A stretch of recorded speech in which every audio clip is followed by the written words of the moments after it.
Hello everyone, this is Jill here to give the Purdue versus USC post-game recap.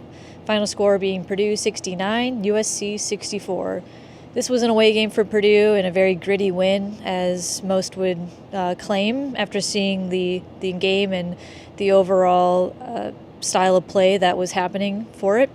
And the best opportunity I would say would be that the fact that it was a pretty friendly environment. A lot of Purdue fans traveled out for it, or that lived out west went to it, so pretty great to see, and hopefully we see that for the next game, which is UCLA.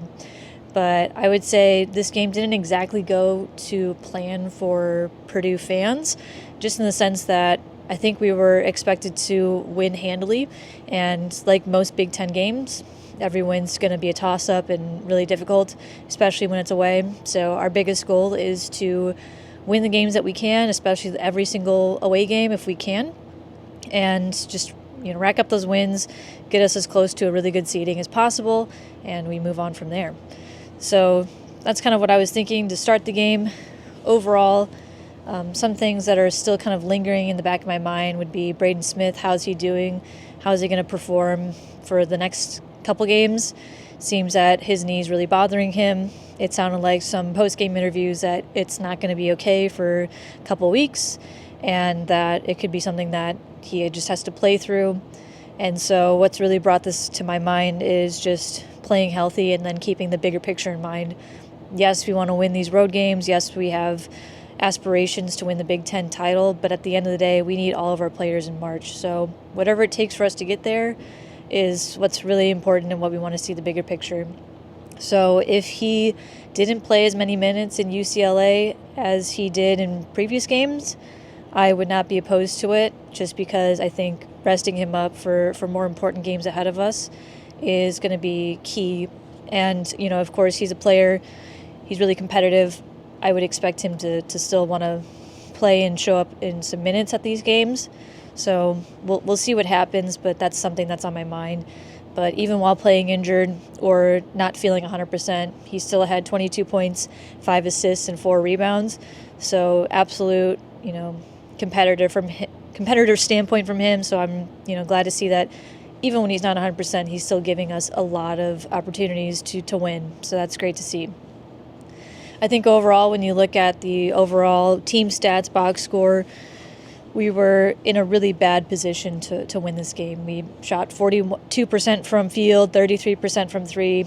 At the end of the game, we had a lot of free throws, which was great, and we shot 73% there. But that's been a bit of a questionable area for us in the past couple games. So hopefully that stands out to us moving forward or gets consistent. And then we were out rebounded by USC 38-30. So a couple things there. We were just not shooting the ball well, and I think we're out of sync when it came to style of play. I think USC really threw us in for a wrench, just kind of upsetting our style of play, our pace of play, and then a lot of foul calls being called both ways that really slowed the game down and just kind of threw us off our rhythm. So that was interesting to see, but the fact that we were able to kind of withstand the punches that were being thrown at us from all different angles and to really just kind of find a way to win is the type of mentality we need to keep seeing throughout the season, because I think these games, they start to rack up and they just give us more experience to say, listen, we've been here before, we know what to expect, let's play our game, let's stay focused, and we'll find a way to win. That's the biggest thing that I think has been a question mark for our team, and what we are hoping for, moving forward in this season is just that will to win, that mentality of grinding it out even when we're down by 14 in the first half. Things weren't going our way, but we just kind of grit our teeth and learn to play the game that was in front of us, take each possession as it came to us, and work from there. Some other standout players, Oscar Clough, I think he had one of the most critical games of his career for Purdue. Just the way that he was able to make an impact on the floor with his presence in the paint, and then he scored 19 points, grabbed 6 rebounds, and had 4 assists. So, good stuff from him, and it was very apparent when he was off the court for foul trouble or what have you that he was not on the court. So absolutely great to see him starting to thrive in his position. You know, the center has been a critical position for us for so many seasons now that I think he's really flourishing at the right time, and hopefully he can continue to grow and develop there.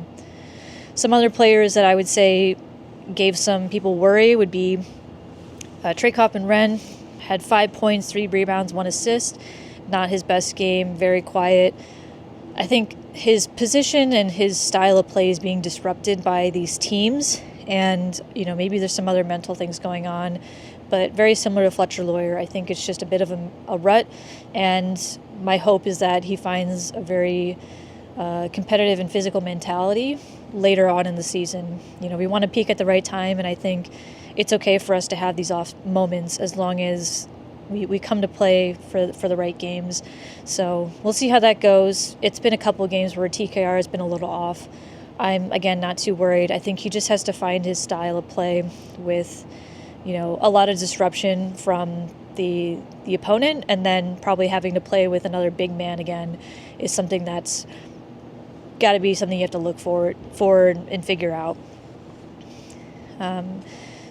Two other players that I want to highlight as really key players for Purdue and maybe didn't see a lot of action from the stat sheet perspective.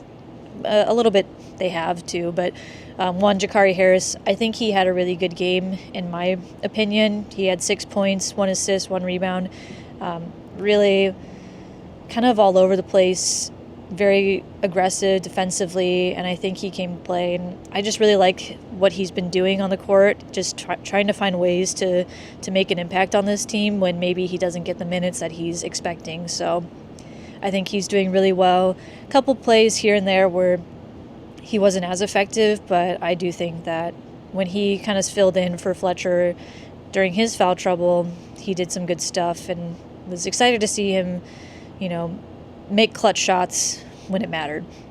And then I think Jack Benner was another one that a lot of people started to see and really, have their eyes on for this game, with Oscar Clough being in foul trouble and needing to get into some, smaller positioning for the overall team. He had 7 rebounds, 2 assists, 5 points, and some just really clutch plays in the last couple minutes of the game that really swung the game in Purdue's favor. He was able to take 2 charges and stole the ball while it was mid-pass to a USC player, and then made a really clutch assist to Trey Coppin-Wren for an easy dunk. So that was really great to see from him. I think he also had a three-pointer in there. So he's really just trying to make an impact, be aggressive, and, finding some opportunities for him to get more playing time when maybe our top players, like our starters, are not, producing as well as they are, I guess, expected to or have been in the past. So those 2 players, I think, did a great job. I'm excited to see how they continue to play and just make an impact for this team.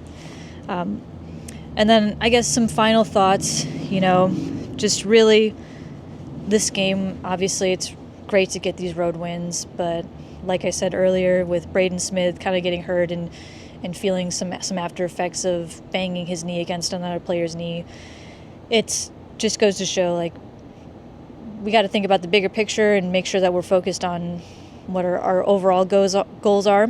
But I think we're still playing smart, we're playing hard, and really coming to compete in these games. So that's great to see, but also a little bit worrisome from a fan perspective. I just, really passionate about these guys and this team, so want to see them all be successful and things like that. So health first, but, really glad that even when we're not feeling our best, that we can still come and compete. So we'll see how that goes. I think that's been, just some things there that's been an insight for me. And, overall, I think this was, again, just another tough win. USC really threw us in for a loop, I think, and, we're going to continue to get everyone's best shot throughout this season in conference play. And, I think there are so many lessons learned from this game, and hopefully from each game moving forward, just to keep us getting better and better, because season's long. Hard to believe it, but it's still January, late January. We got another month of this to go before we even consider, March Madness around the corner. So just thinking about that and just looking forward to what's ahead of us, which is going to be Purdue versus UCLA at UCLA on Tuesday, January 21st, I think. Maybe Tuesday, January 20th, sorry. That is our next game, so it should be really exciting, and looking forward to that matchup, and pretty exciting that it's going to be at UCLA, which, obviously John Wooden was a coach there for a number of years and had a number of national championships with the Bruins. So should be a fun game, hopefully a fun atmosphere for Purdue, and it sounds like there might be another Mackey West turnout, so we'll see how that goes, and fingers crossed it's a good one for us. But yeah, that's pretty much it for this one. Thank you so much for watching this, and I will see you in the next one.